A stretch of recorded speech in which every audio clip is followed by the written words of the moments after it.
Hey guys, this is the Overleveled podcast, episode 14. And before we get on with this new episode, I want to say and actually apologize if my voice kind of sounds a little messed up because I'm a little sick. But I'm good enough to do the podcast. But right now, we're going to go into things that I completed, two games that I've completed. And I'm proud to say I beat Shadow of War, and I beat The Nice. Evil Within 2. And Oh. what can I say? Both these games I really enjoyed. I'm going to make reviews for those games extensively. But overall, I have positive things to say for both games. Granted, they're both different games. One's a horror survival game, and the other, of course, is a third-person action adventure RPG open world game. And I can proudly say I didn't spend any money on Shadow of War to get the ending. Really though, my only kind of complaint was one of the subplots for Shadow of War. It didn't really make any sense to have that subplot intertwined with the story, because this just had no bearings to really the story or impact to it. So I think they could have just took that out. And that was my biggest complaint with it. And I do think they could have shortened the siege missions at Act 4 to 5 stages and not 10 stages for protecting, your fortresses. But other than that, I really enjoyed both the stories for those games. Evil Within 2, I do want to say, gameplay is great, story is great, characters were pretty good. Horror is pretty decent. Survival is really good because I had to actually scavenge and make my shit, just like The Last of Us. And it was very trippy, the game, and a lot of plot twists in the game. And then also, I do want to say, people don't skip the credits for the Evil Within 2 because there's a end credit scene, which you guys should watch. And overall, I really dug it. I thought the voice acting for those games was solid. And I do think The Evil Within 2 is very underrated. The series in general is very underrated. Just looking at the scores for the game, I would definitely give it a higher score that it has right now on Metacritic, which is a 76. I totally think it should be around an 8.5 to an 8 range. But, everyone's entitled to their opinions. But yeah, those are the games I played. And let's go through the, cast and, see what games they're playing. If not, if they haven't played any game, it's fine. Marvel DC fan, what games have you been playing? Really, all I've been playing is Crash Bandicoot, the Insane Trilogy. Going through that, beating the game, and also preparing for an upcoming Let's Play for Crash 1, so get ready for that. And then Injustice 2 has been picking it back up again for Let's Play purposes, and I bought all the DLC, so I'm all caught up on that. I've been really enjoying the new characters that they come out with. Nice. Taladia, what about you? I haven't been playing as much over the last few weeks because I've been focusing on other things. But the last game I really have played is Injustice 2, as the DLC was coming up for Raiden and Black Lightning. So that's really the last time I played on console. Okay. And Inspector, what's the last game you have played? It might be 3 months, but what's the last game? Yeah. I've been pretty busy with homework and school and work in general. But like Taladia, and the last game I played was Injustice 2. And that's when Starfire came out. And she's a pretty fun character. So, yeah. Nice. All right, we're going to go into now another topic, and that is going to be just Neogaf, and it's a very touchy subject, and just want to say them. So essentially, Neogaf and was shut down just because a lot of the admins and mods left because of this allegation that came out for the I believe it was the CEO or president or something like that for Neogaf. And I think a woman was attesting to the allegation, saying, that they were having a couple drinks that night, and essentially, it's late at night. They were in a hotel room. They were sleeping in said hotel room, and we don't know what exactly happened. She didn't go into great details on what happened. What was being said, so we don't know in his shoes what was happening. She says she was going to go take a shower, and she turns around, he's there behind her, in the shower, and that's it. So a lot of people had that uproar about it, and what I have to say about that is, from what I heard, what I read, and this is what he's got in trouble for the most, is this situation here. He just probably misread the situation, and it's like, all right, maybe we're gonna do something, and he shows his stuff, and she said no, and he didn't force himself on her, and he just left, changed back up, and went to his bed. Yeah, so I don't know if people are blowing this in way out of proportion, or we don't have much of the details, just her words. But what are your thoughts, Claudia?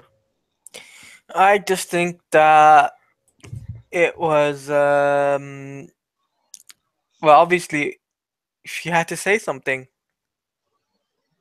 and for Neogaf to go down, I think it was for the right reasons. And really, we don't know much details at this moment, but I'm sure in time we will. There will be further information on the internet. I'm pretty sure that's what the case would be with this I would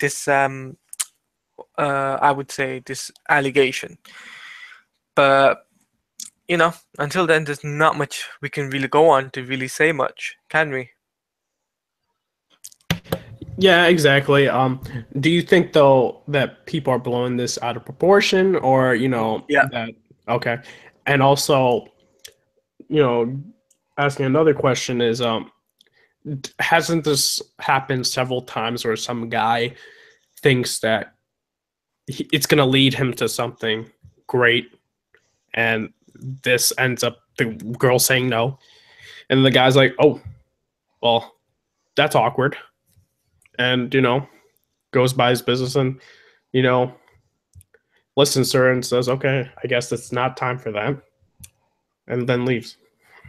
I think what you said is like, I agree with what you said. It's like there's a time and place to do this, but at the same time, I feel as if the guy should have just had some common sense and said, hey, she might be just teasing, I should just back off. Yeah, I mean, though, in his defense is like, women are hard to read. I'm not gonna lie, women are hard to read. Yeah, agreed. Women are hard to read, but just saying though, common sense. Yeah. Think before you do. Think before you act. That's the best way I'd say things. Yeah, and also I would say, like, at least he didn't force himself on her. He listened to her, and when she said no, He said no. he was like, okay. Yeah. So, Inspector, got your thoughts on this? Yeah, I think it's just being blown out of proportion. As you said, Red Hood, at least he went with their wishes and backed off. She said back off. So I think people are just blowing this out of proportion. Mm-hmm. Okay. And what about you, Marvel DC fan? Yeah, I kind of feel the same way, where it's like this could be just people blowing out of proportion. I'm really glad though that he didn't force himself on her, and then like all that. Like she said no, and then he just got out of there. But like for the most part, like we don't know full details. Like it could have been just a misreading or whatever. But like I'm just gonna go. Like I guess. Oh man, like it could have been just a misreading, and that. But yeah, people are just they'll blow anything out of proportion. Yeah, especially with everything coming out with the whole what was it, the wines inspector. Yeah, everything is showing up. Everything is being said now. Yeah, it's like a domino effect, and we truly don't know what's happening with everything. But now getting to the next topic is Assassin's Creed Origins, which I'm actually going to be picking up this Friday, along with I believe Wolfenstein 2. And overall, the game's getting pretty good reception right now. Reviews aren't up, but the game is doing well. And now gamers are going apeshit, though, about the game. Oh, they're saying, are they getting paid to get positive reviews? Oh, no. It's different. So like how Assassin's Creed always had microtransactions? Oh, yeah. Okay. So, like, now these Helix credits are used to, get in-game currency. So, like, they have these kind of Loot Crate-esque, but you use in-game currency. So, if I have, let's say, $1 million in the game, I can just buy a Loot Crate and get, like, a couple weapons. You could just buy, let's say, I don't know, $5 for, like, 10 million, and then just keep buying Loot Crates. But this isn't where you're going like how, let's say, Battlefront 2 or even, I forgot another game like Shadow of War, where you have to use your money for that certain edition of Loot Crate. Call of Duty. And yeah, like Call of Duty. But the thing is, like, they're not forcing it on you, but gamers are being like white knights again and saying that they're not going to buy the game. Even though everyone that's been playing the game has been saying great things about it. So my question to you guys is this now a cause and effect as well, that gamers are going to be this vocal, or I'll say internet gamers are this vocal force where they're going to try and be white knight gamers and say they're not going to buy a game, even though they don't do the research about this set Loot Crate system where you have to go through all these different steps into, technically buying Loot Crate with your money, your own money. So, Inspector, what do you think? Like, I feel this like whole white knight thing is kind of just a bandwagon, where like everyone's just like joining on the bandwagon. Even people who are like not interested in the game, because to me, like, I don't really care, since I probably won't be picking up the game, even though I actually really liked Assassin's Creed Syndicate. Mm-hmm. I kind of just lost interest in Assassin's Creed, and this one hasn't really impressed me that much. But like, Ubisoft has been doing this, I think, ever since Assassin's Creed. Unity, I think. No, it's Unity. Yes, Unity. It's either Unity or Black Flag. Unity was with the Helix credits when they. They started doing this with Unity, and people like didn't like it, but they didn't like force it on you. Like they force Uplay on you more. Oh yeah. Than do the freaking microtransactions. So. Yes. So a quick side note, like the PC version, right? You get it on Steam, right? You buy it on Steam. Sign into Uplay right away. But you sign into it goes into Uplay, so it's like, wait, so I didn't technically buy a Steam version of the game. I bought a Uplay game. Yeah. And to me, like, I'm not gonna be a white knight about it, because no matter what I do, like, it's not gonna stop these companies using microtransactions. So it's pretty much like why even try? Like. Mm-hmm. And let's say, like, if said if they stop buying the game, right? They don't think in their mindset, oh, it's because of the microtransactions. They're gonna think as a company, oh, it's because they don't like our game, or they lost interest with the franchise. Let's just shelve it, like Mass Effect Andromeda, or Dead Space 3. That those franchises are shelved, and it's because of the microtransactions, is like everything being forced and stuff like that, but they don't think about that. And that's when it's like, oh, well, if we boycott it, they're not going to improve the game. They're just going to shelve this, series. But those are like my thoughts on that. And like you though, when you were saying like, I lost interest after Syndicate, but I felt the year break helped me like it more. Yeah. After seeing it, like just in terms of like this is the same director that did Assassin's Creed 4 Black Flag, and I really enjoyed it. It's my favorite it's like my favorite next to 2 and Brotherhood. 2 and Brotherhood are my favorite, and Black Flag is my number 3. Exactly. So. And I was just like, and he was working on this game, and I was like, oh shit. And hearing about like like big fundamental changes of the game, such as it having a more RPG system, and also having different armor sets and all that. Like it was a big enough change to get me back into this series as as a whole. And I saw this from a leak. They do have a modern day protagonist, finally, which moves the whole series as a whole. Yeah, not a nameless, faceless employee. Yes. Since like what? Assassin's, it got worse though. 4, it's like first person, right? Yeah, 4 is first person. No, yeah, it's 4. Yeah, 4 is first person. And then Unity and Syndicate was nothing. Yeah, Unity and Syndicate was nothing. Which literally, no, sorry, Syndicate was cutscenes. There we go. And then Unity was literally nothing. It was just like them talking to you as the player.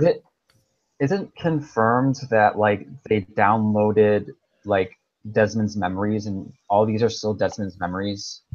Or okay, so basically yes and no. So Origins, we have no idea because I haven't played the game, so I won't know about that. But ever since 3, yes, like Black Flag. Yeah, Black Flag, because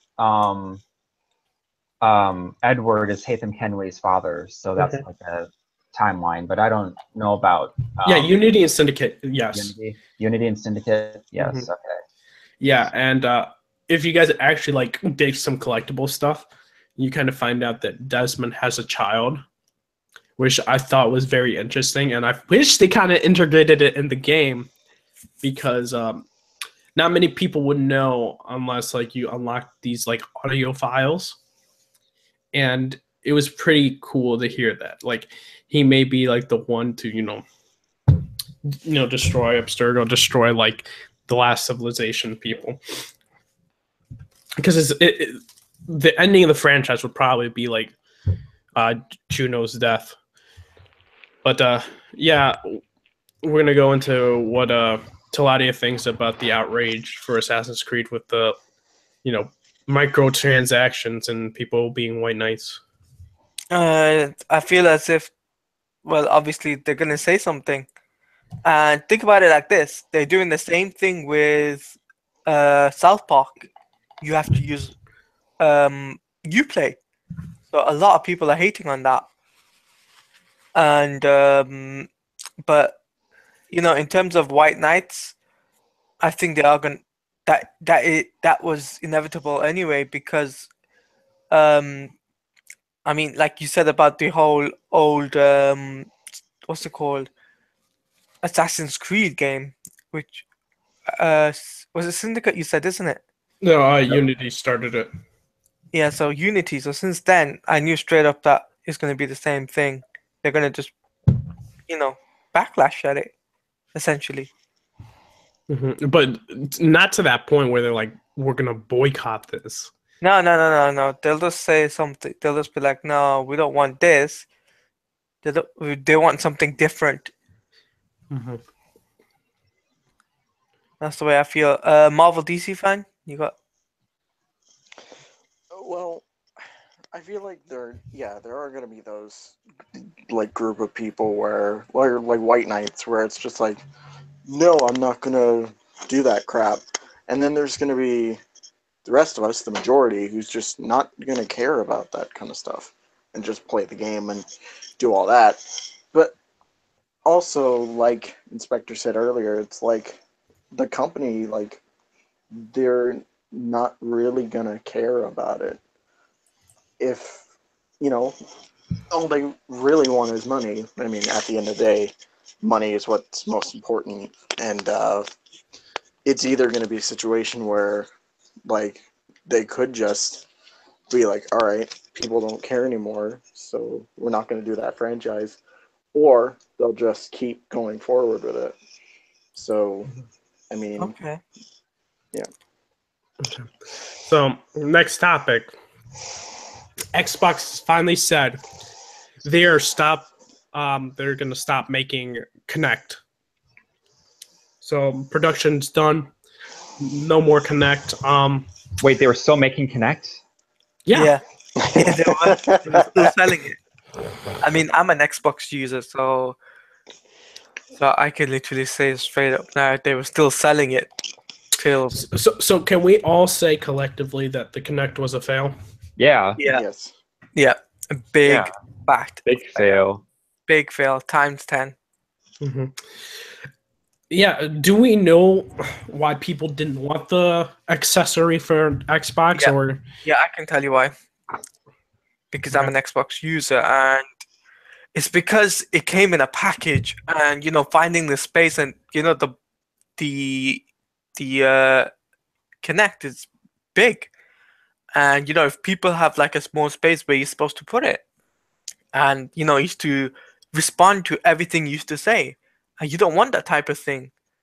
So I mean, if you're streaming or if you're talking to somebody on the phone, Kinect used to just pick up everything you say, and I'm like, And also, why? like, also when you think about, like, when it came out, with, like, 2013. 360, yeah, it was Yeah. at a time where motion controls were starting to Develop. die out.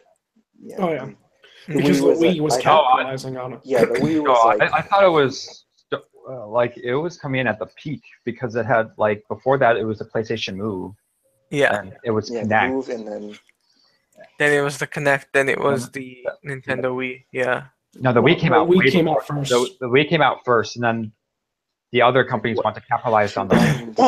Well, you gotta also think though, like PlayStation 2 had like the PlayStation Eye camera, and then it was the Wii, and then it was PlayStation Move and Kinect. No, actually, if you look at it, Sony was the first one to kind of use motion control with the 6-axis controller. That's true. And you see how that worked out? Yeah, they canned the motion feature like It's not even right away.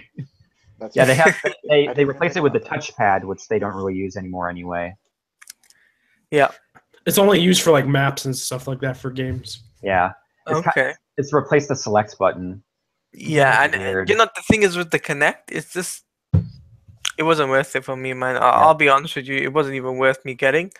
So I mean, for them to stop production, it was the best thing that Microsoft could ever do, I think personally.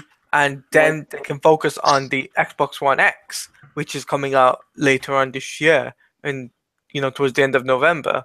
So they can focus more on production on that, then focus on the Kinect and just keep on giving us the same thing and selling it with the bundle and all that. It's a no for me. Forget about the Kinect. Focus on the next gen console, which is the Xbox One X, and still do the bundles with that, like the PUBG, for example, that's coming onto Xbox One in very soon. And plus, none of the games with Kinect didn't really sell well. Yeah. Like they were all like really clunky. None of them had good reviews. I mean, the only game that really stood out back in the day was the old dance. What's Yeah, it called? Just Dance. Yeah, that was Or Connect Sports or something like that. no, Connect Sports wasn't part of Xbox. It was the Oh yeah, it was. Sorry. Yeah, it was the It was Just Dance that really pulled it for the Connect. But after that, people aren't gonna get interested in that shit, are they? They'll just say nah. No. Mm-hmm. So that's what I think about that. So what is the next topic do we have to discuss? Okay, so very interesting is the Destiny 2 player count. It took a Okay. massive nosedive, and Not it's like, surprised. yeah, and now it's like around 1 million, where it sold like, a lot of units. I don't know what it was, but it used to be like 3 million concurrent users, and now it's like 1 1 million. million. hmm So what do we think about that? Why is no one playing Destiny I think like they used to? Like even Destiny 1, they had a Mhm. lot of concurrent players with the first game. And Yeah, why I not think right now? I think I know why. It's because not only because it's the server crash, but as well there's not been a lot of um new maps or new raids that people can do on that game, and that's why a lot of people have just gone back to the old Destiny. I mean, I know I've got a couple of friends who do play Destiny 2, and they tell me the same thing: is that there's nothing to do on Destiny 2. It's the same shit we keep on doing. Sorry for the language, but you know, it's the fact. It's like they're doing the same repeated thing, and they're like, no, I don't want to do this anymore. So they've gone back to the old Destiny, and they're finding it more fun on there than on the new Destiny. They betrayed me. They didn't keep their promise. Yeah, They tricked me, and I don't care anymore. True. exactly. So that's what I've got to say about that. Inspector, you got Well, on the like Destiny 2 stuff? I don't play Destiny, but I'm not surprised just because I feel gamers now, especially when it comes to multiplayer games, have such short attention spans that they don't want to grind, and Destiny is a very grindy game. Yep, it is. Yeah. And because the raids can take up to like 3 hours to complete. Oh, but I also want to say though, like you don't get any cool items like you did with the first game. No, So you you just don't. get coins. So it's like, It's Yeah, just like a rip-off. what's the incentive of doing a hard raid? Yeah, it's like a rip. That's what Destiny 2 is all about Yeah. these days. Like I wasn't interested by the first Destiny, and I wasn't gonna get Destiny 2. So, but Yeah, I didn't get Destiny 2 either, so. So Marvel, got any thoughts on that or no? On Destiny 2? I mean, I don't play Destiny. Like I said in an earlier podcast that I have the first game, but I rarely touched it.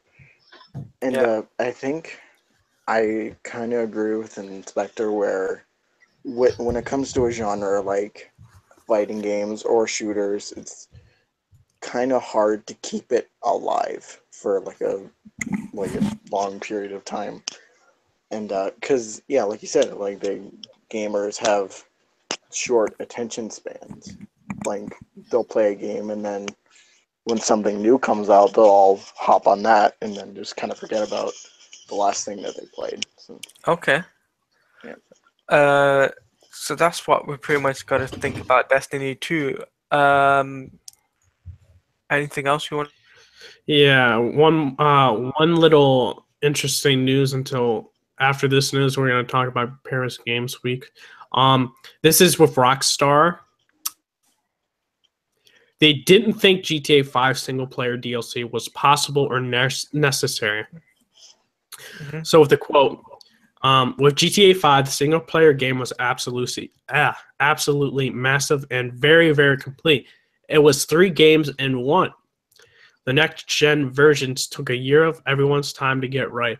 Then the online component had a lot of potential, but to come close to realizing that potential also sucked up a lot of resources.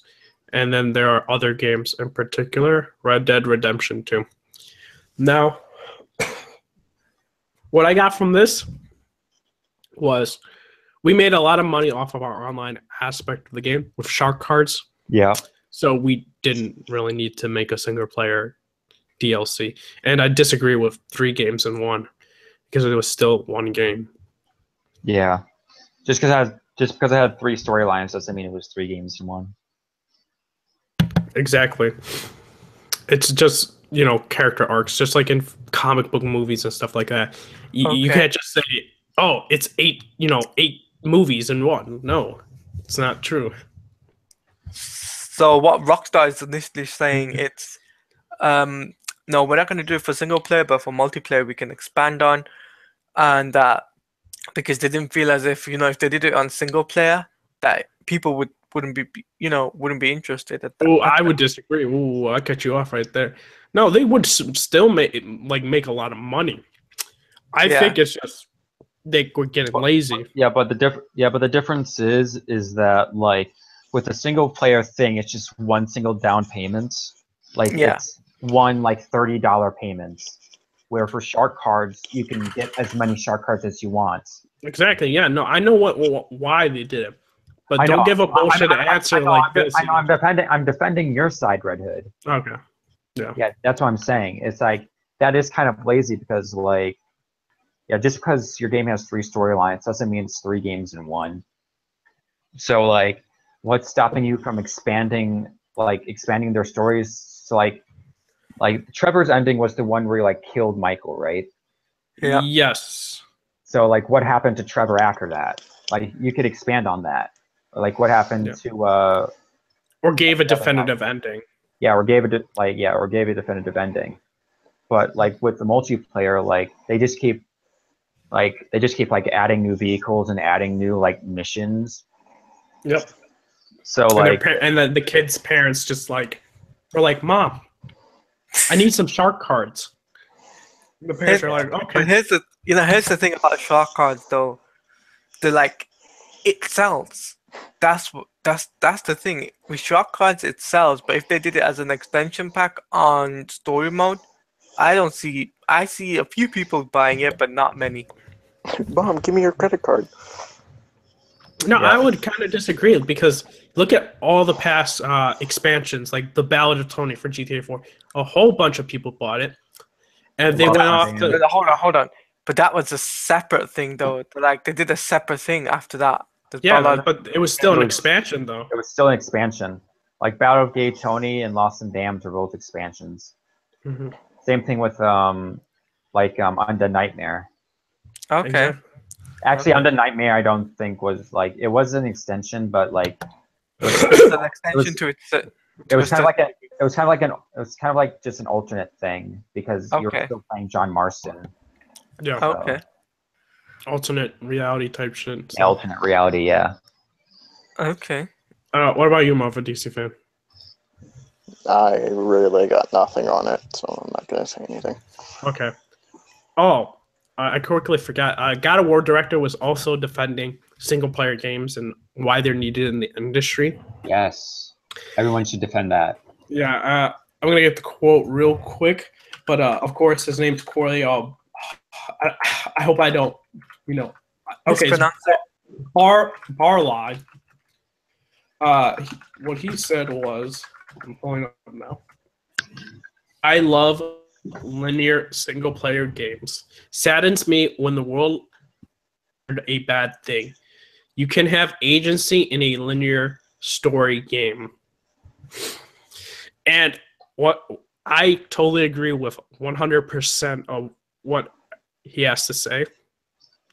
And he is making a linear type of game, a linear single-player game, which is God of War. And I totally think what he said is right. There is agency in a linear storyline, and I think people need to, companies need to realize. Look at Lawbreakers, right? That's a multiplayer-centric game, and it only has 4 players on Steam. The game is a flop. You can't just, invest in a multiplayer game expecting it to make a lot of money, like Overwatch. Mm-hmm. It's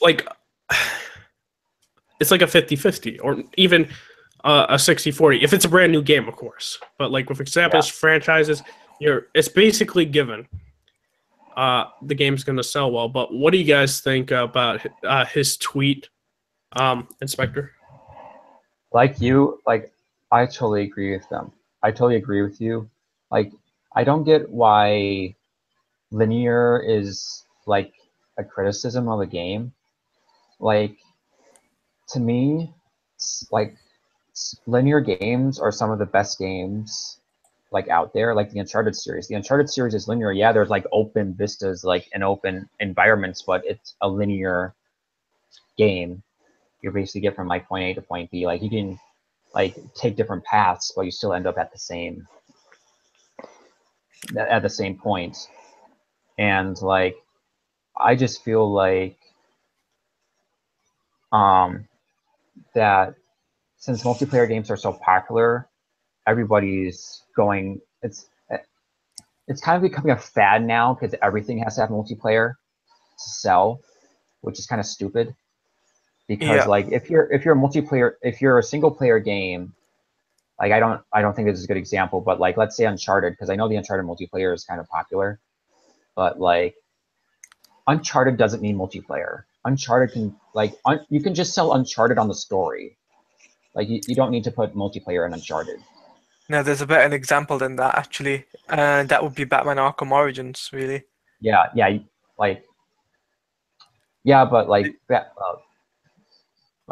Arkham Origins is a different story, but like Assassin's Creed, like Assassin's Creed multiplayer was a flop and they got rid of it. Like no one played the Assassin's Creed multiplayer. And now it's just strictly single player. And now it's just strictly single player. Well, then again, it's like it's an open world single player game and not like a linear single player game. So that's kind of different. But but like they started off with open world games. You know what I mean? They were, yeah. I wouldn't want to say they're a pioneer with it, but they were one of the few that did that in the PS3 generation and 360. Yeah. But but what I agree with what you said though, Red Hood. Like you and Inspector, I agree with you in terms of what that guy said. I think personally though, I mean that it kind of makes sense, doesn't it? What he said, it makes sense. Yeah. So I mean that's my take on it. It's like I agree with what the guy said, and hopefully in the future we don't have to have that much of an issues with this type of thing. I would like to say though, like this was in direct, correlation to the Visceral Studios shutting down, and Star Wars, maybe having Star Wars game is now supposed to be an open world online Destiny type of game. Yeah, which but I totally would have liked to see a linear Star Wars story game. Yeah, I would love to have seen that, but like it's like I said. I mean, Star Wars is now gone to EA, and EA are gonna mess it up anyway. We can all expect that. All they only care about. I mean, they did already. Yeah, technically, yeah. So we can expect that if with that unannounced Visceral game, EA, not Visceral game, sorry, the unannounced Star Wars game that was done by Visceral Games. I think it would have been a knockout the park if that was announced. But I agree, though, in terms of the subject of what we're talking about, what you guys have said. I agree with you. Marvel DC fan, got any thoughts on this? Or I mean, yeah, like I think like linear games, like I think are necessary. I mean, most of the games I play are linear in their design and The Last of Us. Kind of stuff. Yeah, The Last of Us and Arkham and all that kind of thing. And like when I mean, it kind of saddens me when I see a game like Uncharted or Last of Us kind of. I mean, they have that multiplayer when they really don't need it, but like I don't think linearity is a bad thing. okay. Yeah. So that's what, okay. Okay. Red Hood, got anything else? Yeah. So Paris Games Week is supposed to be next month. week. Yeah. Mhm. Next Wednesday, Thursday. Supposedly Sony is supposed to be doing a big Paris Games Week. It's supposed to be big. What I'm hearing from outlets, IGN saying it's supposed to be big and all It's that. gonna be huge. It's going to be huge. It's gonna be huge. It's gonna be a thing, and It's gonna be great. We all know it's gonna be great. we all know it's gonna be great. That's something you guys should understand, is that Paris Game Week is a 4 or 5 day event. So in between those times, there'll be a few big games that are going to be there. That was the worst Trump impression ever. Yeah, it was. That was really bad. Okay. That's the time. Yeah. So I guess we're going to do predictions on what we think is going to be shown at Paris Games Week. And I guess I'll start off. We're totally going to see Quantic Dream's game, Detroit Become Human, going to be there because they have a big presence always. Totally see a trailer / demo for the game with a solid release date for next year. Okay. I want to say, this is where it gets tricky. Like, that one's the easiest one. I think Media Molecule's Dreams game is going to be there with a solid release date. I don't give a shit about that game. I like Little Big Planet, right? But like that game about that game, that game was like super trippy for like. Oh, yeah. It's like it looks so weird and doesn't even look like it like connects to like a certain audience. It's like, yeah, we're doing this. I totally think the game's gonna flop. Like, yeah, I feel so bad for them. But I do think we're gonna see Horizon Zero Dawn, Frozen Wilds, probably I want to say story DLC because it's supposed to be coming out in 2 weeks, which I'll be getting. Extension pack, you mean? That's what I meant. Yeah. That's why I said like the Frozen Wilds, just like the Lost Legacy. I totally see that happening. I don't think it's gonna be gameplay. I think it's gonna be another story trailer. And now this is where we get tricky, right? Do I think God of War is gonna be there? Because they said it's supposed to be big, right? Mm-hmm. I'm gonna say God of War will be there in a certain extent. It could be a trailer or it could just be a montage, right? Do you think there's going to be a release date, like an actual release date? Yeah, I think so. Or a release month? I think it's gonna be a release date. That's what I think. I think it's gonna be March. God of War always releases in March. It always comes out in March. And like the game is pretty like well done. By going off trailers, of course. Yeah. Yeah. It looks pretty almost done. So and now we go into, do we think Last of Us will not be there? I'm pretty sure they're saving that. I think we could all agree that Last of Us Part 2 won't be there, right, guys? Yeah. I totally think that'll be saved at PSX. Which is actually in a month's time, so less than 2 months. Sorry. And then I don't think Sucker Punch is going to be there. I think that their unannounced game is going to be shown also at PSX, so I don't think that's going to be there. Mm-hmm. And also Bloodborne 2, I don't think it's going to be there. I think that will be saved at PSX. I'm going to say all the games that are announced are going to be there. I think even Spider-Man will be there. I don't think there will be a release date, though. I think that'll come closer to, I don't know. That'll be like maybe in like March or something. March when they give a release date for that. And some unannounced games. What else can I think of? Star Wars Battlefront 2. Yeah, I think they'll have them on stage. Probably Destiny as well. Some third-party support, and maybe an unannounced game here. 1 or 2 of them. Yeah. But other than that, like, yeah, it'll be better than all the other Paris Games Week for sure. You mean every other year? Yeah, that's what I'm saying. It's like any other Paris Games Week show that they do once a year. Okay. Oh, it's your predictions. Okay. I'll kick it off then. In terms of my predictions, I think that we'll get Spider-Man PS4. That is going to be there, and they're going to probably show a release date for that. I'm pretty sure.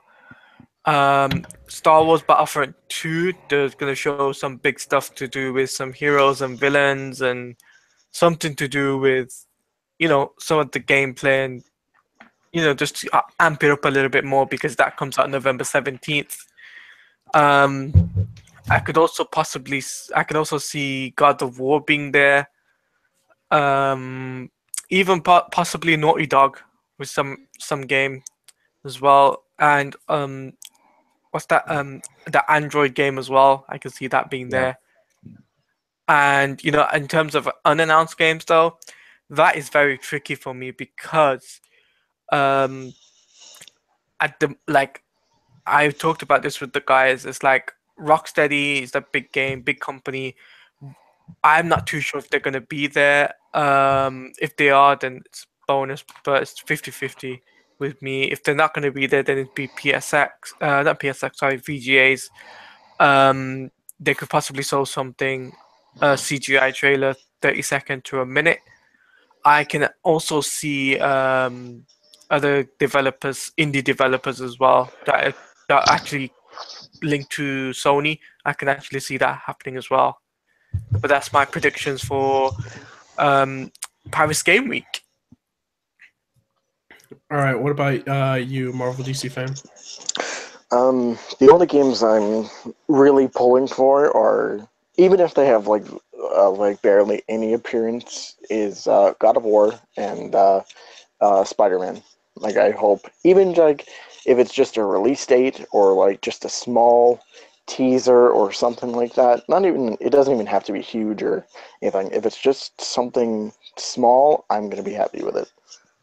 I also forgot to mention Days Gone will probably be there. Yeah, I was gonna mention Days Gone in my prediction. All right, Inspector, let's go. Let's hear it.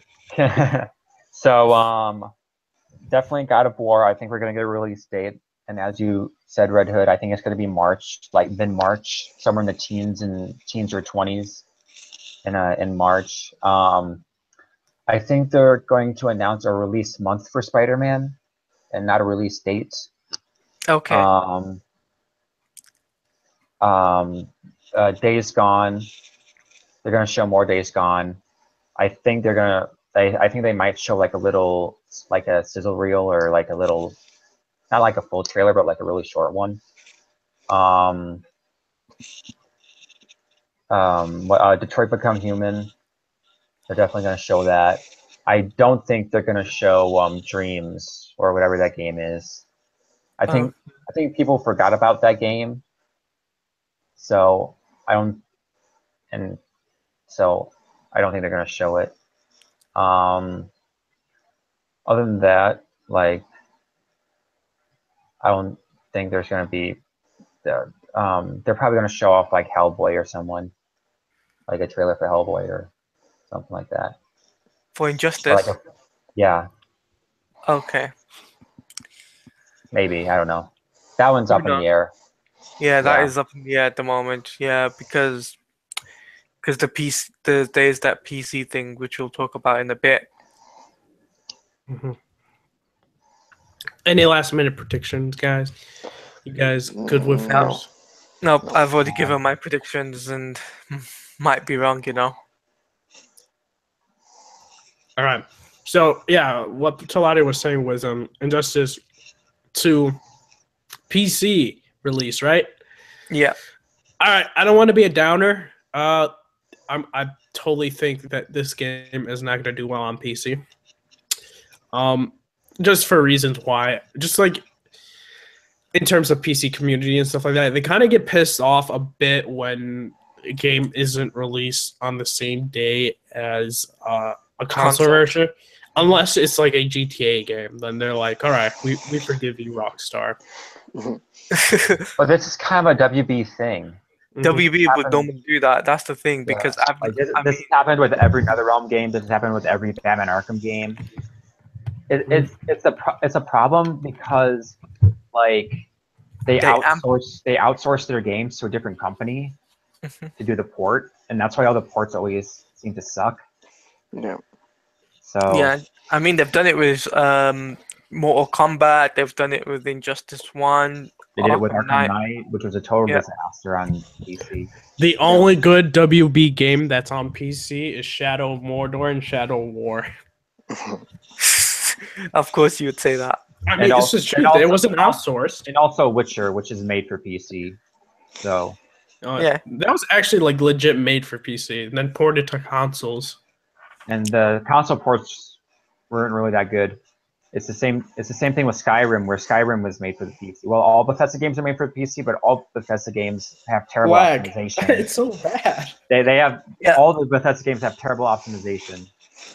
So But we're getting a bit sidetracked here. yeah, But I mean, in terms of Injustice 2 being on PC, though, in my opinions, though, is the fact that it's a good thing that they've decided to port it to PC. But the only downside is the DLC. And if the PC players, if they're going to get all the DLC at the same time, or they're going to have to wait like us, so like every month, they'll get it until March or or April time, or even by the time at E3, they'll get all the DLC. But do you think this game's going to sell well? For PC players, that is a 50-50 on my notice, because I know I've got friends who actually do play PC games, and they'd be interested in that. But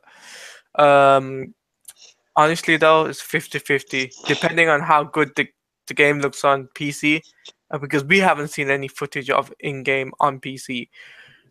But obviously, there's gonna have mods on there, so that'd be awesome.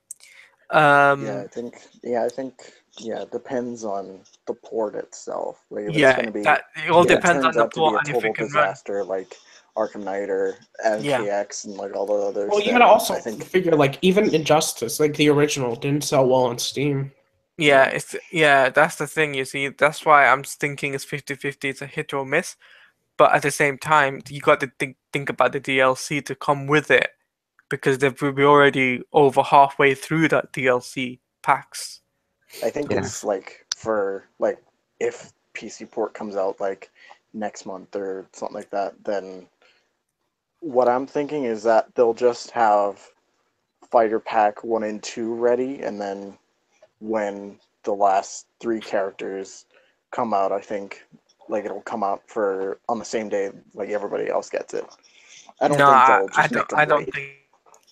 My honest opinion is that here's what we'll get for the PC version, is that it'll probably come out mid-November, late November, because it'll boost up the economy for the Justice League movie, and alongside that, they'll probably just announce something towards maybe even a Hellboy DLC. They'll probably announce something about that as well for console.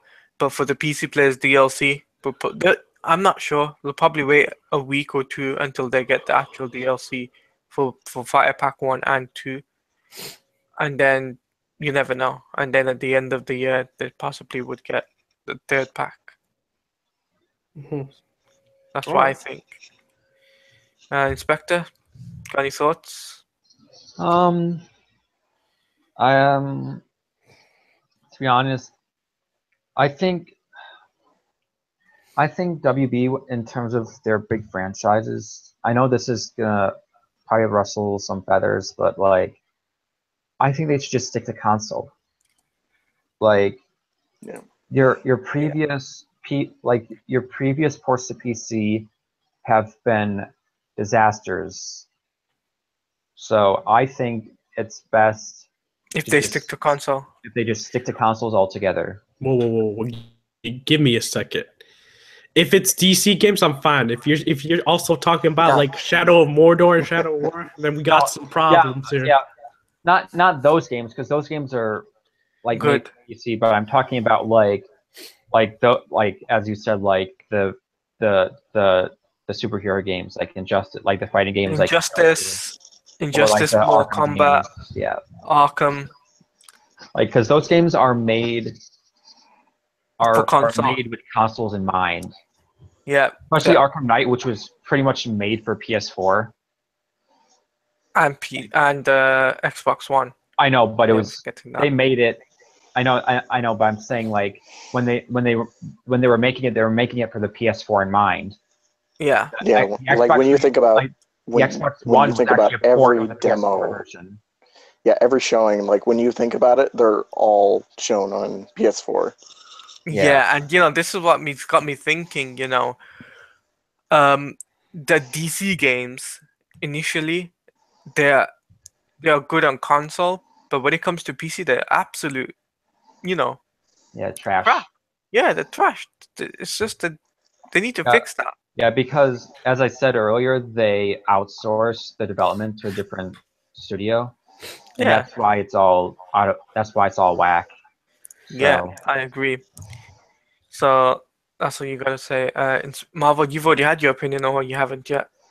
Well, generally, I mean, if it turns out well, then good for PC players. I mean, PC Master Race and shit like that. But Hey, I mean, it's true, boys. I got myself my right here, boys. yeah, You But, know that I knew Reddit would say something. yeah, but Now, let me tap it real quick. Okay, it's doing great. Okay. and but then yeah, it crashes. yeah. Oh shit, dude! The podcast would be destroyed. No. Okay, so get back to the But subject. yeah, I think for the companies that are known for like outsourcing their games, like NetherRealm and Rocksteady, I think they should stick to consoles as well. But Okay. yeah. So, Reddit, is there anything other topics we have to discuss? Yeah, we're gonna do a transition type like we usually do. It's like Yeah. opinion based question. Okay. And it's like, what is like a game that you like that people like? Let me rephrase it. What is a game that you like is underrated? And I go Ooh. first, and I'm gonna have to say like mine is like the Evil Within series. It's such an underrated series. Mm-hmm. I wish it got more like notice. Attention. Mm-hmm. Yeah.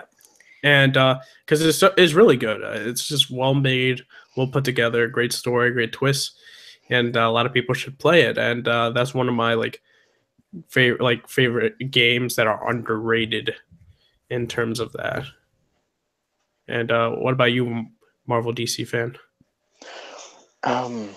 When it comes to an underrated game, the thing my opinion is the game I think is like underrated, Arkham Origins, because I mean, like it was, yeah, it took a lot of ideas and stuff from Arkham City, but like for the most part, it was still fun to go fly around and beat the crap out of people and that kind of stuff, and it had some cool boss fights, and I mean, I didn't mind the voice acting as much. I don't think it was a huge transition, but like, yeah, that's what I think. No lie, Marvel DC fan. If you weren't a good friend, I would kick you out of this podcast right now. With that type of opinion, get that shit out of here. But everyone is entitled to It's their all in opinion. good fun, Marvel DC fans. It's all in good fun, man. Yeah. Yeah, fun. like Part of the game. to be honest, I would rather go back and play Origins than play Arkham Knight. Excuse me? That's me. Get him out of the podcast. Get him out of the podcast. No. Okay. I guess it goes to me then. Yep. I guess. It's so hard for me because usually when I play game, okay, Need for Speed Carbon. Oh yeah, that retro game. Yeah, I yeah. remember that. Need for Speed Carbon, I think it's one of the best Need for Speed games, and I think it got swept under the rug just because it came right after the original Hot Pursuit, which is a great game. I love the original Need for Speed Hot Pursuit, not the remake. Because the remake is just basically Burnout with a Need for Speed thing over it. Yeah, Need for Speed. Yeah. And speaking of Burnout, Burnout Revenge. I loved Burnout Revenge. Yeah, these are mainly just racing games because I feel racing games are kind of just like swept under the rug and kind of forgotten about. Yeah, it's because it's that type of thing. But here's my, you know, underrated game. It's actually Need for Speed Carbon, which was the second after the Need for Speed Most Wanted. Yeah, that's on that was PS2. mine. Yeah, PS2. Yeah, that was his. PS2. That was mine. Yeah. Same as Inspector. And you know, the reason behind that is because even the story that they developed, it kind of flopped on next gen. So you had it on PS2, but next gen it flopped, and on some reason I don't know why. Maybe it was because of the port chains. But you know, I felt as if that game would have been good if they still damn kept that BMW M3 GTR. If we still had that, it would have been a sick Yeah. game. Honestly, Yeah, we would have had a really good story to work on that. Yeah, because like, I did like the story of Carbon, even though those live action cutscenes were a bit cheesy. I love that. I love that over the top police officer guy. That guy was hilarious. Oh yeah, who can ever forget about him? Yeah. Scratching the car and all of that stuff. Most Wanted. Yeah, I'll never forget that. But here's the thing, though, with Carbon, they did go live CG, but the only one thing negative about that game was the fact that the nighttime races and the drifting on that, you could fall off the ramp and that. Yeah, the drifting. Drifting has always been hard in Need for Speed. Yeah. And it's like crazy. 1 second. Okay, yeah. All right, so we're gonna go into the next topic, which is for the TV side of things. I want to say I dropped Flash season 4. I just can't. I can't. Let me tell you something, Red Hood. You haven't missed anything. Yeah, nothing has happened. Nothing has happened. Exactly. That's why I dropped it. Let me explain to you guys, because I watched Supergirl and Flash. You guys haven't missed anything, right? Because at the beginning of it, more has been happening in Arrow than both Flash and Supergirl combined. Yeah, exactly. Arrow looks more better than Supergirl and Flash. Arrow has been better than Flash since last season. Yeah, and it's there's a thing, there's a common thing with the Flash and Supergirl, last couple of seasons. And here's what I think is the situation with that, is the fact that I think Supergirl after season 2 was like, oh, we're gonna have, something to do with the family and that. And I was like, no, dude, I don't really want that. I need some action. And with Flash though, it's like with the Flash, it's like, oh, we're gonna go for speedsters, and then we're gonna go for Thinker. And the beginning of the season is so boring. It's like they come up with this, even though it's like new villains we haven't seen on TV, it's pretty shit, pretty thrash, to say. And honestly, I would recommend waiting half a season and then watching it. That's what I would say. Then I won't even do that. That's what I think. That's my opinion, though. But I mean, you guys don't have to do what I say. You got your own mind. I just can't. I don't know. It's just the writing. Look, listen. Yeah, it's Greg, right? Greg's the showrunner, right? Yep, Greg. Yep. All right. I respect Greg for Arrow season 1 and 2, and Flash season 1. But I think he got half of season 2 for Flash. Yeah. Wait. So he's not the showrunner anymore? No, I'm saying. Well, no, I'm talking about season 2. Oh yeah. Which was good. Yeah. I thought you said he left part 2. No, I was like, wait, I didn't care about that. I'm not saying he left. I'm saying I know what you half mean. of Flash season 2 was good. Yeah, I got you. I think he gotta go. I think. Listen, I respect him. He's done a lot. He made the CW verse or whatnot.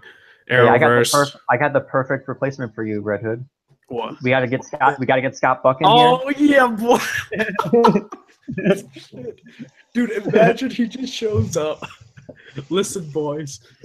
I know Marvel doesn't want me anymore, but can I join the Arrowverse? And they'll be like, "You damn straight you can." Oh my gosh, dude, that shit would destroy everything. Anything salvageable would be burned. Yes, so Scott Bucket's just jumping from No, but station to station, just ruining every show imaginable. see, Arrow is a big thing, and honestly, here's what I think: is the fact that Arrow is a popular show, and I think at the end of the day, out of all the TV shows, Arrow will be top. Yeah. They should have made that Mondays, not Thursday, because because with Thursdays, that just shows that I think this is going to be the last season of Arrow, just because how the time slot is. Not only did they move it to Thursday, they moved it 1 hour later. Yes. So instead of being at 7, it's now at 8. This is Central Time because I'm in Central Time. So yeah, I agree with you. I think might be the last season of Arrow, and I think the Flash will probably have 2 more seasons, 2 or 3, and Supergirl will have. Once Arrow leaves, I think Flash is done.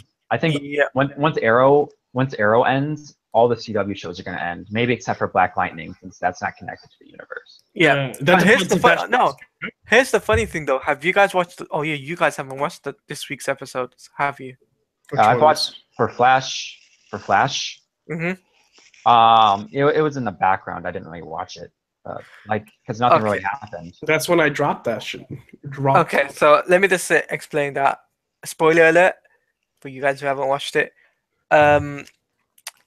So Kid Flash is no longer there, and I believe he left. So I believe he's going to the Titan show, possibly. I don't know. They already have their full cast. Yeah. I don't think they're going to put in Kid Flash on the Teen Titans. No, I'm pretty sure these are different verses as well. Yeah, they're different universes. Oh, that sucks. Yeah. But he did reference his own thing as well, which is weird. And plus, we don't know who the showrunner is, because we know Jeff Johns is writing it. Yeah. But we don't know who the showrunner is. Imagine Jeff Johns is a showrunner, and then he's working on Watchmen, Doomsday Clock and this shit. Dude, if Jeff Johns was the showrunner, he would have fired Akiva Goldsman. Why is Akiva Goldsman there? True. That is true. Do you really want the writer for Transformers to be the writer for your show? Here's my one reply to that. Transformers absolutely was raw. It was raw, mate. And take that literally. And Inspector knows what I'm on about. Yeah. I like the first Transformers. But the second, the second, third, fourth. Yeah, the second. I didn't mind the third one, but like. Why are they? Here's my question. Here's my question though. Why are they using that writer though? Can't they use like? I don't know. Yeah, that's true. I don't know. Yeah, let's go on. What's next? All right, so Venom has started production, and Andy Serkis actually had to say a couple of words about Venom, which I found very interesting. That he commented about the movie, so I didn't think like this. These movies he doesn't really care for. Like I don't know. That's what I thought. Anyways, but he's saying like Venom would be motion captured, which to me makes a lot of sense. Because it's hard to do Venom in a practical sense. Because it's just like, I don't know, you say practical, you can't really show much emotions and all that. Yeah. And Venom is huge, like you don't understand, guys. But don't you think it would be weird to see like Venom with Tom Hardy's face? Because that kind of weirds me out with Hulk, because it's Hulk, but it's Mark Ruffalo's face. It looks really weird. I mean, but especially in Thor Ragnarok, it looks like really weird. Its face, like his whole facial area. Yeah. I don't know. Like Venom, to me, I feel like will be a different situation. I don't think it'll look exactly like Eddie. Why I say Eddie? Tom Hardy. It'll be unique in its own way. That's the best way to explain it. Back. But here's the main question, Red Hood. What will his accent be? Oh no. Oh shit, dude. Listen, I wouldn't mind if it's bait. Imagine a British accent. Oh, No, dude, I would clap in the theater if he did the Bane impression when he's Venom. I'll be like, that'd be hilarious. yeah. Imagine though, guys. Trust me. I mean, oh shit. Granted, they're going a rated R style, which I don't think they'll ever drop jokes, but it'd be hilarious if they did. Kind of like a Deadpool-esque moment, like a dude, comment like that. That's what you've got me thinking about that. It's like on the movie screen, them dropping the F word and dropping the B word, dropping the MF word, and it's like, yeah. Well, they have a solid cast. I won't lie about Venom. Like, I'm very surprised about the talent that's on board with Venom. Just in terms of cast and action. I know people are just like kind of trying to hate on the movie. I don't want to say like MCU fanboys, but some MCU people who fanboys. let's just say people who don't like the idea that Venom's not, with Tom Holland essentially. Or that want the movie to like die on the box office and stuff like that without actually seeing the movie or hearing about the reviews or anything like that. It's a bit crazy to me, but whatever. But there's the same people that try to criticize Fox with X-Men, even though they only had a couple bad films. But overall, what do we think though about Venom being motion captured and them starting production? A good idea, because if they did it CGI, it'll ruin it. It's like they did. Well, you mean if it was practical, because it's because CGI is no. I mean not CGI. Sorry. What they did with Spider-Man 3. Yeah. If they did it that way, it ruined the movie big time. And I watched the Spider-Man 3 movie over and over and over again. Yeah, and I'm pretty sure, Venom was never motion captured. It was like it's like he had a suit. Yeah, it was like CGI'd, but the suit was not. That's the thing. It was the Venom suit was not CGI'd. So I think it'd be good for them to do it differently though, this time around. Yeah, plus, like, I could buy him being also Eddie Brock. The freaking Tom Hardy's huge. I would never mess with him. Huge.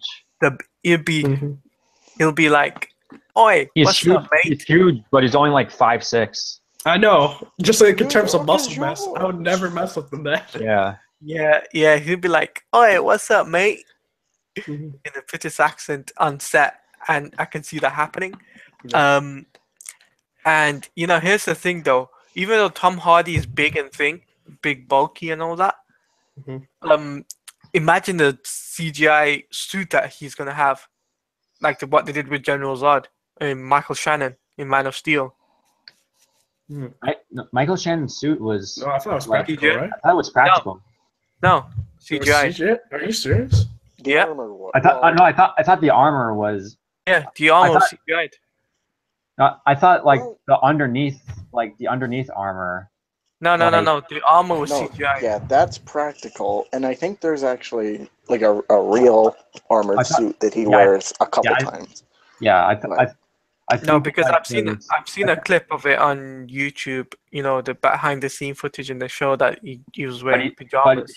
But he said himself that he had to like rock around in like armor. Pajamas. Yeah, he said, "Oh, I can walk down in pajamas." Yeah, and so it's like but I think your Tom Hardy situation, he'll probably wear CGI stuff like CGI. Just a mocap suit. Mocap suit. Yeah, that's why I think it'll be the case. For like the legit Venom scenes, and then when it's Eddie Brock, he'll be himself. Yeah, all bulked up. Yeah. Okay, Inspector, what do you think? I think it's smart. Yeah, like Venom is huge, so it doesn't make sense that they're making it a motion capture. I just wonder how like it's going to transition when he's Eddie or whoever he is, Flash Thompson, I don't know, but I think he's Eddie Brock, right? Yeah, he is. I I just wonder how the transition is going to be between like when he's Eddie Brock and when he changes into Venom. Mhm. That's Yeah, I do think they also have to like position themselves and also have like type of like I don't know how to describe it, like the sound effects where Venom the symbiote is trying to talk to him and stuff like that, which would be pretty interesting to see on screen. Because we never got that, you know what I mean? In Spider-Man 3, we never got like that dialogue between the symbiote and Eddie Brock like we do in the comics. Topher and stuff Grace like being Topher Grace. just imagine if he had the line, "No one knew who I was until the symbiote found me." Oh my god. Jeez. I'm not gonna lie though, like the Topher Grace version, like dude, that Venom was small. Like No, but here's the thing though, with that Venom, it wasn't the right for him. Eddie Brock wasn't right for him. Oh, yeah, no, everyone agreed with that. We don't know why the casting was. Granted, that was pretty much Sony fucked up in that regard. Sony messed up on that part. But, now they have Tom Hardy, who's a big guy. It'll smash out the park, I think. Okay. Marvel DC fan, what about you? I think motion capture and like that, I think it's for nowadays when they're doing character, like I think it's just the way to go. I mean, it worked well for the Planet of the Apes movies, and I think like they'll make it like if they're gonna transition from Eddie Brock to just like Venom, like I think they'll make it work. But like when it comes to the actual like how like appearance and kind of stuff, like I think mocap is the way to go. And yeah, it would be hard for like a practical sense of it, but yeah. Mm-hmm. Exactly. So next topic that kind of gained some traction for Justice League was the runtime. It's what an hour 59 minutes, and quick thing to say is I think it'll still be a decently good movie. My only complaint is the same type of complaint I had with Avengers Age of Ultron, was like the characters like Scarlet Witch, Quicksilver, and also Ultron had no character development, and besides the other characters did. And that's like my complaint I do have with Justice League is I do think that you got Flash, who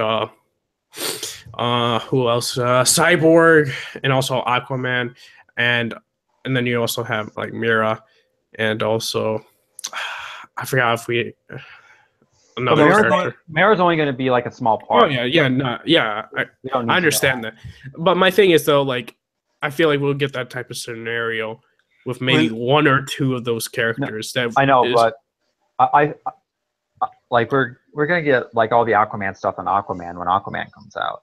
Yeah, that's true. I know that, but it's just when those characters are introduced. You know what I mean? Yeah. Yeah. Like that's like my only issue. I think Aquaman will be developed great in the film. I'm concerned about like Flash and Cyborg in that regard. You know what I mean? Yeah. Like it's just because of the screen time. Now, besides that, like that's like my nitpick. It's just because of the runtime and how many characters we have. I have no problem with Batman, Wonder Woman, because we have films already developed for them, and Superman. It's just we got three other main characters, and hey, it's been done before where we had characters like these, and in small runtimes, it was still, developed well. It could happen. I'm just concerned in that regard. But other than that, I'm still excited. I'm gonna get my IMAX tickets. But do you think we're going to get an extended edition of this movie, or you think that's in the talks already, or what? I mean, I wouldn't be surprised, only because they've done, for the past couple, not Wonder Woman, but like they've had some, extended editions. So I wouldn't be that surprised if they had made one, or they're talking about making one. Okay. My opinion on that is, yeah, they'll do an extended edition because don't forget this is a Zack Snyder film, not a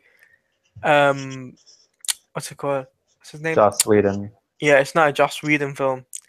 Yeah, so I would reckon they would do an extended edition, and that would probably, some of the deleted scenes will be in it, and not the reshoots, but on top of that, I would think they'll probably show some featurette of how this was made as well. Mm-hmm.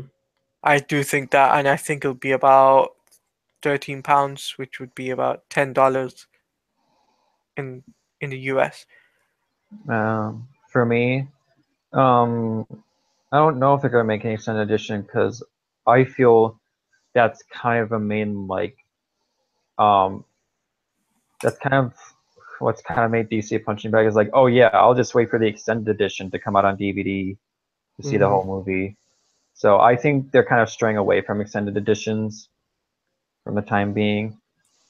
So I wouldn't be surprised if there's no extended edition. And in terms of the runtime, like I originally was like, oh, that's kind of short because think about it, it's an hour and 59 minutes, but that's with credits. So that means if there's 10 minutes of credits, that means it's only like an hour and 50 minutes.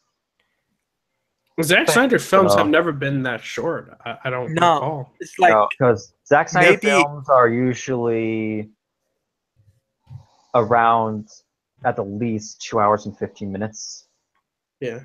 So I'm not gonna be like the crazy shills where it's like, oh, it has to be 3 hours long. And attack other people that don't agree with that reported the runtime. Mm-hmm. But to me, I do think I still do think it's a bit short for a movie where it's a Justice League movie that's shorter than both of the first two Avengers movies. Mm-hmm. Yeah, but no, but it's also shorter than Batman v Superman and Man of Steel. Yeah, which is weird. Yeah, but here's the problem though. If it's on certain websites where they're showing it's 150 minutes, and on other websites they're showing 101 hour. But the tickets are on sale. And they have the price, the run times for them. They have the runtime, and also if you see the times for the movies, they're closer together. Mm-hmm. So that basically confirms the runtime. So I think you guys in the US they've updated it, but not in the UK. So I think in the UK in the next couple of days we'll get an update on that. Yeah. Mm-hmm. I think.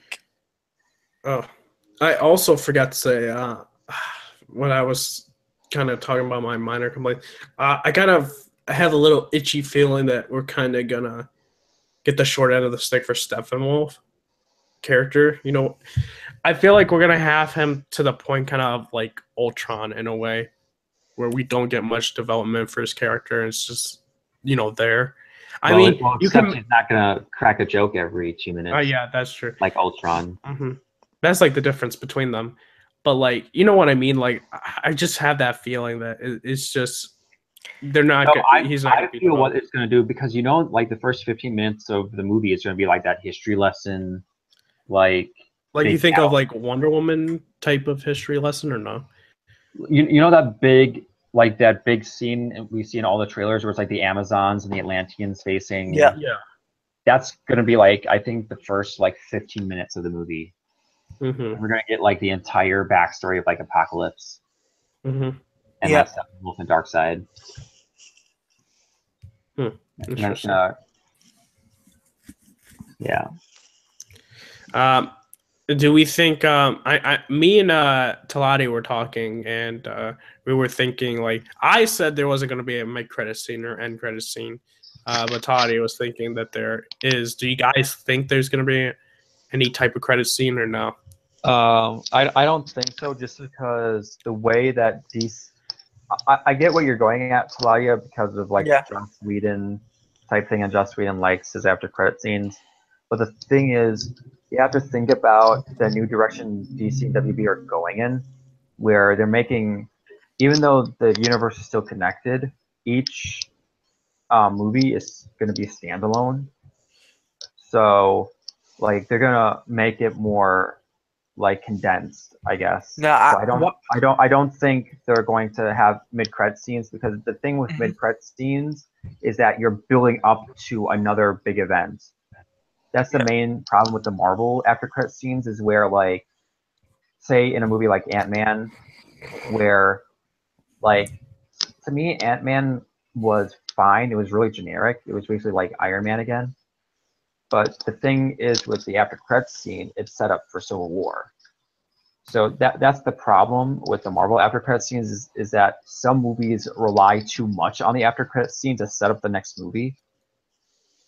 And I think DC and WB are going a different way, where they're not trying to set up other movies in, like, the movie that they're doing currently, unlike Marvel. So I think there's not going to be a mid-credit scene. So you don't think one? What about you, Marvel DC fan?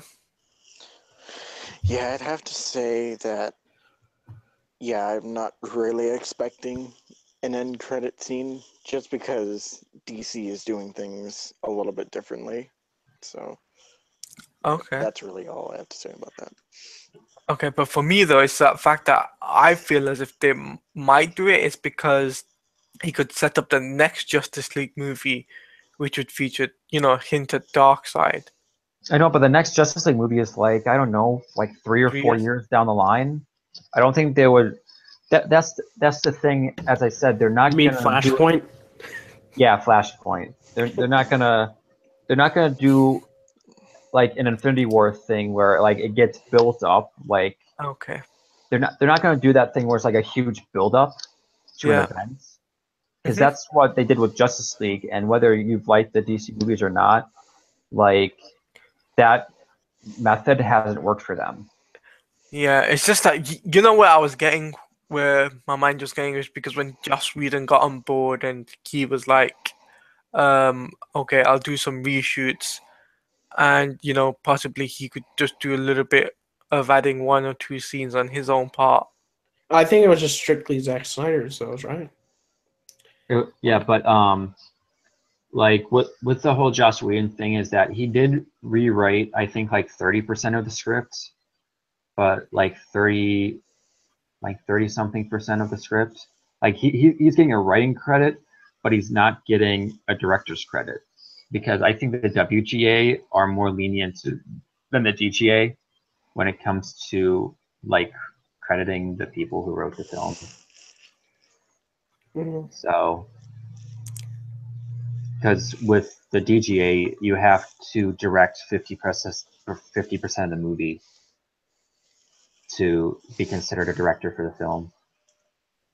And since basically all the movie was filmed by Zack Snyder before, like, it's still basically a Zack Snyder movie. But there's still gonna be, like, the people's, oh, it was Whedon. I could tell which scenes are Whedon, which scenes are Snyder. Like, Yeah, I can see that happening.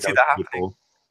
I can see it's that. still going on with the trailers. Like, if you see, like the most current trailers that came out for New York Comic Con, everyone's like, oh, it has Whedon fingerprints all over it. It's brighter. It has more smiling. It's more funny. It's like the It's other like now. trailers had jokes too. Yeah. And it's all coming from Flash, which is the main comedy relief character. So, Which is interesting to me. I mean, usually when it comes to Justice League, he is usually the lighter one. Yeah. He's usually the more jovial one. So I'm not surprised, because you can have, like, a Justice League movie where everyone's down in the dumps.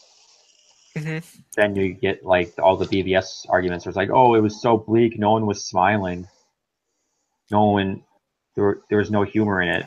I thought Aquaman would have been a little bit more brighter than what, because of the last trailer that they did. Yeah, but he's not, apparently. So, Redwood, is there anything else? Yeah, very interesting news came out earlier today. and that is the news that Deathstroke is getting his own movie. Well, early talks of this, and supposedly WB was very impressed about the pitch. This is coming from the Raid director, and it's a possibility that this is gonna be happening. And what are your guys' thoughts? I think it's interesting. Yet another movie to put on the list of DC movies in development that's probably like 20 or so movies long. Hey, man, you got to start somewhere. Yeah, you got to start somewhere. It's interesting. Like if it's coming from the Raid director, there's going to be great action. Mm-hmm. But I don't know where they're going to go with the Deathstroke movie because like, are they going to introduce like Ravager and his family, or is it just going to be like him hunting down people? Or I don't know. Like there's so many ways you can go with like a Deathstroke movie. So it's interesting. Exactly. Yeah. I feel I feel like that one would probably be the top though to kind of get greenlit. I don't know. That's my idea. Not my idea. My thoughts on that. Yeah, and it's like, but for me though, I think we'll probably get. This Deathstroke movie will feature a lot of action, and on top of that, we'll probably even get even Ben Affleck to come back to do the Batman as well. I think. I don't know. Wait. Slider, what were you trying to say? That I think that it'll be a lot of action, and that Ben Affleck might come back to do some of the Batman scenes for that movie. Are you saying directing, or are you trying to say No, like to be a part, like how they did like Suicide Squad? He thinks Batman is gonna be like a cameo in it, like he's gonna. Oh, okay. Yeah, cameo scenes. Maybe I don't know. I think that'll be a more personal take on Deathstroke with heavy action scenes.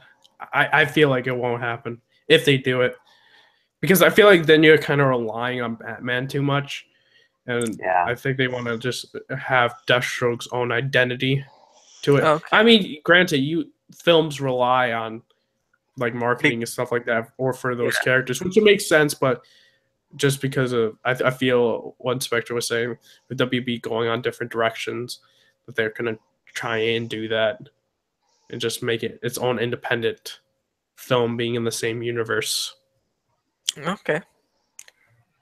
Marvel DC fan, you got any thoughts on the Deathstroke movie being announced? For the most part, I'm positive about it, but I'm still kind of mixed on it. Like, I'm excited to see, Joe Manganiello, or whatever his name is, because I was tempted to see him in the Batman before, that idea kind of got scrapped. So the fact that they're not completely wasting that character, I mean, it's fine. But yeah, like, and on the other side of it, like, what can you do with like a Deathstroke movie? I mean, you can go on maybe you could introduce his family, or have it just be, Deathstroke doing his thing and just assassinating people. But like, yeah, I don't really know like that.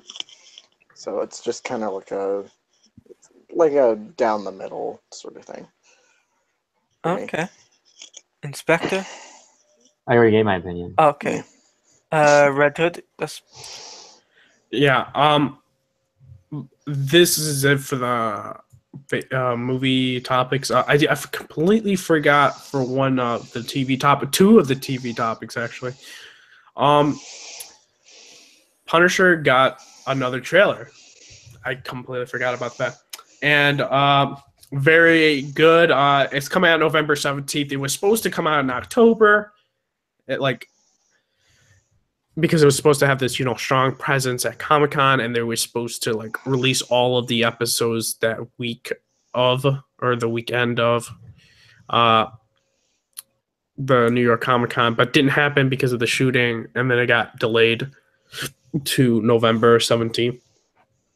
And what can I say, man? I really dug the trailer, and I thought that the trailer was great. It was well put together, and the action was top notch. And this is the dude that worked on Hannibal, and Hannibal is like one of my favorite shows. And it's just well acted, well put together, and I really enjoyed it. What about what are your thoughts, Marvel DC fan? Yeah, like for the trailer, it's kind of I have the same like feeling about it as I did with the first trailer, where it's really good. It's got a lot of action and the personal stuff with Frank and all that. I'm really excited to see. There was a certain shot in the trailer, and maybe you guys know what I'm talking about. It involves Frank and Karen, and like something was going on Oh there. yeah. I really hope they don't do like a romantic thing. Like Yeah. it's just unnecessary. But like and about the release date, I thought they were gonna push it a little bit further, but for the most part, I'm fine with it being in November. Yeah, I know what you were saying. Like him, like holding her, holding onto her or something like that. Like Yeah. I hope they don't, because Frank is that type of character that doesn't seek any romance. He's all about killing, man. Yeah. There's no women for him. It's all about No. the kill. It's just kill. Oh wait, no, kill. I lied. I'm pretty sure Frank got with Elektra at one of the comics. I'm pretty sure. But majority of the time. But then probably Elektra died again for like the 5th time. Dude, that's why, man. That is why. What's it, Frank Miller, man? That's why he killed her. He doesn't want any of the guys in the comics to get at Elektra. But then she was a Skrull. Oh my gosh. Oh That my shit. god. That shit. What else? Oh yeah, the trailer is put together. I still would have liked to seen the show, at its original intent, but I understood why they did it. Yeah. But kind of still wish I saw the whole thing. What about you, Tiladia? Did you see the Punisher trailer? No. No. All right. No. What about you, Inspector? I didn't see it, but I saw the release date, and of course, right when the release date was announced, everybody's like, "Oh, is it gonna affect Justice League?" It's like, that's my nerd voice. But is it gonna affect the Justice League box office? Like, no, because like Punisher is always gonna be on there. Punisher is always gonna be on Netflix. You could go watch Justice League, and then after Justice League, you can go. Yeah, that's what I'm doing, boys. Binge watch Punisher. Dude, no sleep for me that Until night. 2019. No, seriously though, that night's gonna be awful for me. Like what? You got a 9 o'clock showing for about 2 hours. That's like 11, and then 13 episodes that I won't be going to bed until like 7 in the morning. If I binge that shit. I feel sorry for you. Hey man, it's all superheroes that night. It Yeah. doesn't matter. I'll be going 4 o'clock in the afternoon, 5 o'clock in the afternoon to go watch Justice League. I'm going at 6 o'clock on Thursday. 9 because I got work at 6. Well, yeah. All right. Last TV news / topic, and then I have one last. And by the way, guys, Justice League tickets went on sale, and it's already crashed Fandango multiple times. So if you want to get it now. Exactly. So one last TV tidbit of news. It's been reported. I think I don't know where exactly it was reported. I think it was like an official magazine. It is saying that Kingpin is returning for Daredevil season 3, which is very, very interesting, because if we've seen the Defenders, ending and what they're setting up for, and now having Kingpin come in season 3, I totally see a Born Again storyline brewing, very much so. And it'll be very interesting to see where they go from there. And I also would like to see Bullseye. And they also got a new showrunner.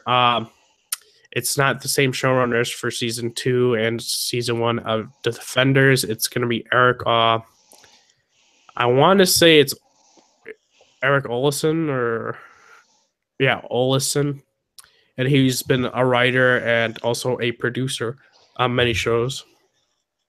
Most notable for is The Man in the High Castle, and then season 3 of Arrow. And you know what? Bullseye. Bullseye. Bullseye. Exactly. Bullseye. It's very interesting. So, personally, I would like to see what this guy is doing. Granted, he's never been a showrunner in his life, so I'm on the fence. Like, you know what I mean? Like, it's great to bring in new blood, but if he fucks up my Daredevil show, I'm going to get pissed. But, yeah. So, what do we think about it? With Kingpin coming back for season 3 and a new showrunner, and we'll start with Marvel DC fan.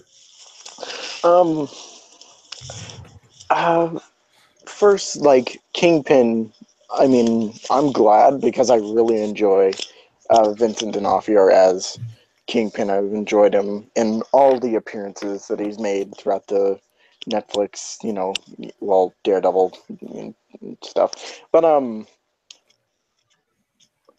a little concerned about the showrunner, but I hope that he does a good job. But I'm still gonna watch the show. Like, it won't affect me going to watch it, like binge watch the shit out of that for like days on end. So I'm still excited to see what they do with it. Yeah, if he fucks up the show, man, he'll be Scott Buck 2.0, and I'll be like, get off my damn show. You'll bring hell upon him. I will. I'll make some rant videos. Get his attention. Wow. What about you, Taladia? What do you think about that tidbit of news? I think it's good that they're bringing back Kingpin. He's needed for the show, I think. Like, it's something. I mean, he was good for the last season, wasn't it? Season 2. Yeah, he was good for that, and I think for the prison scene. Two episodes. That he had in it. Yeah, he was really good, and for him to come back and to do this season, that must mean some big shit might be going down. And I totally. I hope though that, like you said, I hope he doesn't mess it up though and ruin the show. Exactly. Otherwise, you'll be on a manhunt. Oh yeah, manhunt, man. I would like to say, I think we're gonna see a different Wilson Fisk, and what I mean by that is we started seeing his character development throughout the series, right? We've seen him like this type of boss figure, untouchable, right? But he wasn't the real like Kingpin, right? He wasn't that true. He didn't really embody that yet because he was.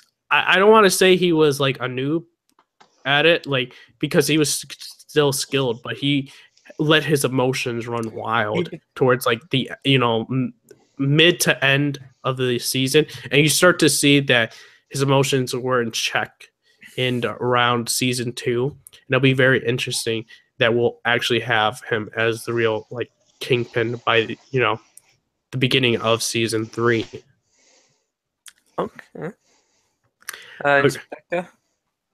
I'm not surprised, so I'm happy to see him back. That's what I have to say. Yeah. Okay. A question for a Marvel DC fan. Do you think they're going to go with the Born Again storyline for season 3? I mean, I wouldn't be surprised. Like, going from what we've been, have like they set up at the end of Defenders. I wouldn't be surprised if they did like a variation of Born Again. Like, and having Kingpin back too makes it like a confirmation. Having Kingpin back, and then what happened with Defenders, the very last scene of that with, spoiler alert, Matt in this church, and then them calling, I think it was Mary was her name? Yeah. So, yeah, feels very like Born Again kind of feeling like vibes there. So, I mean, I wouldn't be surprised if they did that. Do you know who Mary is? It was Matt's mother, I think, if I Okay. remember. Yeah. There we go. Real comic book fan. Not many people that watch Daredevil know that. Yeah. They're like, who's Mary? It's like, this is mom. His mom's a nun, guys. Oh man. So get it right. Exactly. Okay. Yeah. So we're gonna go into a interesting question tidbit, personal opinion. If we had to, it's gonna be a hard one. All right, we're gonna have. Okay. All right, so we're gonna have 4 shows, and one has to go. It's gonna be Arrow, Legends of Tomorrow, Daredevil, and Breaking Bad. What has to go? Wait, what? And Breaking Bad is already over. no, I'm saying like it. Like I don't know. Like if you had to if you had to like get rid of a show, like it's gone forever. Like you'll never see it. If it was still on there, that's what he's trying to say. Yeah. That or you can get rid of forever and never experience the show again. I'll go off then. I'll go first. Okay. I would probably get rid of Breaking Bad. Damn, son, get out of our podcast. No, Get the fuck out. there's a reason behind it. I gotta hear this reason. Come on. The reason behind it is because of the amount of influence that it did on the real world. Did it? Yep. I don't think it had. It did. That. It did. It was the influence of the show influenced a lot of people in their real lives, in the actual real world that we see nowadays. And then they say, "Oh, we use Breaking Bad's techniques," and that's the only thing. But that's fake though. The techniques are fake for Breaking Bad. What? Yeah, but they talk about it on real life, and I'm like, what? I'm pretty sure they were joking. Just cooking meth in their trailers, and they're probably off the head. But the reason why I would get rid of it though is I think what he's saying is that too many shows are trying to be like Breaking Bad and failing. Yeah. I could have sworn he was saying that people were interested. No, I think he was just mixing up his words. Okay. Yeah, I got mixed up there. Sorry. My bad. But still, I don't forgive you for throwing out Breaking Bad. Excuse me? Yeah, you're banished. Get out of here. Okay. All right, so I guess we got Talania's opinion on that. What about you, Marvel DC fan? If I had to pick one, for me it would be Legends of Tomorrow. Right. Because I really wasn't interested at the start. I mean, I kept up with it, like seeing what happened, and like for the most part, it didn't really impress me enough to watch any episodes, or like it's not my kind of show. Like it never interests me at all. So I mean, I wouldn't mind it seeing it go like out of my life, forever. Yeah. All right. What about you, Inspector? And choose your words carefully. I would also say Legends of Tomorrow. Okay. Not because I don't like the show. I actually did really like season 1, even though they did take liberties with Vandal Savage's character. That wasn't Vandal Savage. That was Hathset just acting like Vandal Savage, or Hathset being named Vandal Savage. It's just placeholder villain. Yeah, but I like the actor. I actually did like season 2 a lot, even though the JSA costumes were a bit whack. But yeah, I would say, even though I like Legends of Tomorrow, I would say, yeah, like it's pretty much the B team.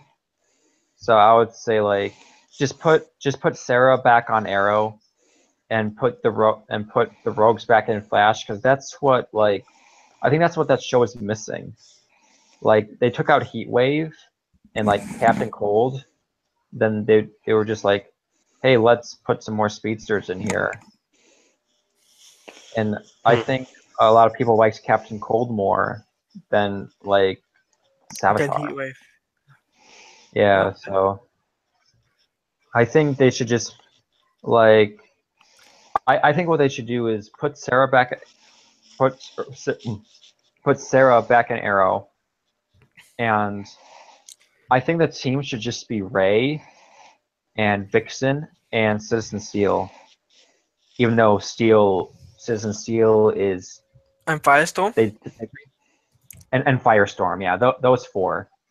Even though they pretty much made Citizen Steel Colossus, which is like really weird, but yeah, I would say get rid of Legends. Okay. You know, What would you say, Red Hood? Me? Come on. You gotta Arrow, say it. because Felicity needs to go. No, I'm just kidding. Hey, I got a great idea, a great pitch, man. If I was like a showrunner for Arrow season 7, right? Sarah comes back, right? Booyah, goes back to Oliver's life, and Sarah just grabs her sword, goes towards Felicity, just wrecks her. She's dead. Great ending. Felicity smoked. Smoked. And no, and then they have a funeral pyre for Felicity, Okay. and she Yeah, is that's smoked just- indeed. Okay, so that's your No, choice. no, I'm just kidding though. See, the thing is, like, this is my problem. Like, Arrow, like, I like season 5. Season 6 pissed me off with the intro. There was literally no consequence of that explosion because let's be real, no one gave a shit about Connor's mom dying. I It don't wasn't think. Connor. It was William. Oh, I keep saying Connor. I His son keep in the- getting messed. Because his Yeah. son in comics is named Connor. Yeah, I always do that.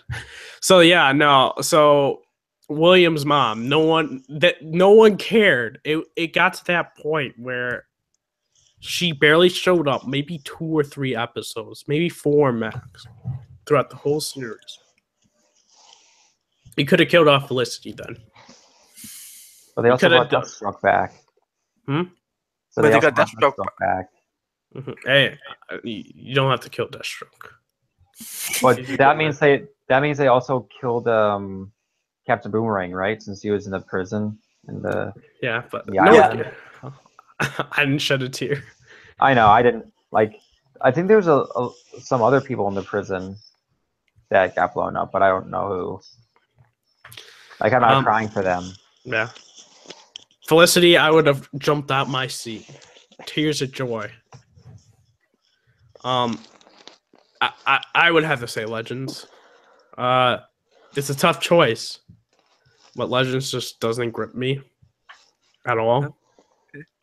I mean, some episodes it does, but it's like I watch it when I'm doing homework. I don't pay attention to it. Yeah. Here's a recommendation, Red Hood. Maybe make the choices harder next time. Yeah. Hey man, it was supposed to be hard. It was supposed to be as like you had to pick a I know, certain, but which was Legends. Yeah, I don't watch too much TV anyway. So Anyway, alright, guys. we're gonna do our outros now. Yeah. So I'll start off. So expect videos Thursday and a couple Saturday.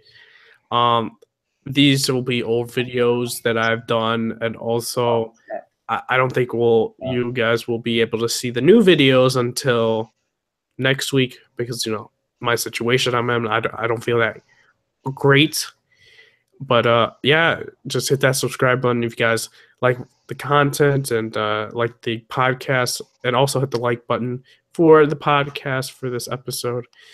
And I'll give it off to Marvel DC fan. Where can they find you?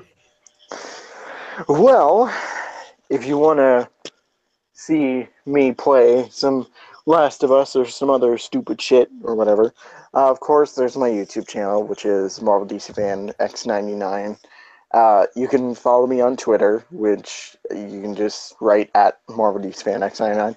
And if you go there now, I have a poll up there on whether or not Inspector should get a YouTube channel. Damn, I voted yes. I voted yes on that I shit. voted as well. Dude, So it was vote glorious. now. Inspector's like, he's like, I hate you. And I saw that. I'm like, oh my god. Yeah, man. That shit And was also- glorious. but also I have a Facebook too, which you can just friend me at like just right Marvel DC fan on Facebook. You'll find me there. But we're still doing Last of Us. We're getting through that, and so make sure you tune in for that.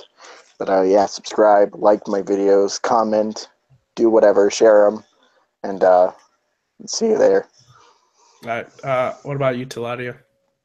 You can find me on Twitter, which is @mtaladia. You can also find me on my YouTube channel, which is Taladia Plays, where I'm currently doing speculation videos. Just recently done a collab video with Iron Gamer. We talked about a rumored Superman game being developed by Rocksteady Studios. You can check that out. You can also follow me on Twitch, which is twitch.tv/Taladia Plays. So make sure you do check that out as well, where I play random games and soon to be PUBG on Xbox One. So, Inspector, where can I find you on Twitter? They can find me on Twitter @TheInspector, and also maybe on YouTube. I don't know. Maybe down the line, if I choose to. Yeah, best. Make sure you vote in that poll as well. Yeah, dude. If you guys like get a bunch of votes for it, I'll come down and help. Or come up or down, whatever, to see Inspector and set up his YouTube channel. Get him going. Show him the I don't ropes. think you want to come up to Minnesota in the wintertime, Redwood. Dude, I live in Buffalo, New York, man. I can take it.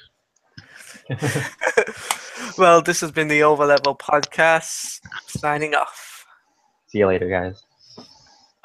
See you guys.